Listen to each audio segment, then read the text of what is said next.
Gluten is a family of proteins which are very difficult for the stomach acid to break apart. There's two main proteins in gluten, glutenin and gliadin.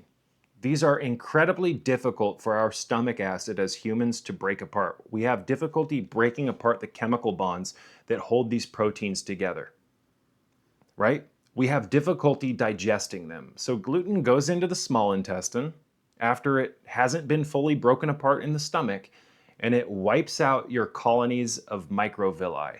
Your villi colonies, you guys. These are finger-like protrusions that line your small intestine that are responsible for siphoning nutrients throughout your system. So gluten destroys your nutrient absorptive technology, you guys. Again, we are made in the image of the Creator, yet most of us are eating a diet that destroys this body made in the image of the Creator. It's just like this world is ran on sin. It's ran on sin, you guys.